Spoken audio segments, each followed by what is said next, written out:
Привет, мужики. Ну вот, подскажите, что может так стучать? Вот запуск, как сказать, на холодную. Что-то все сильнее, сильнее начинает вот этот стук проявляться.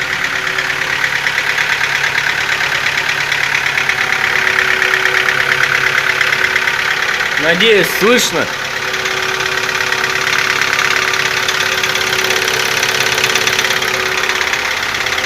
По мере прогрева он проходит, но цокот остается такой.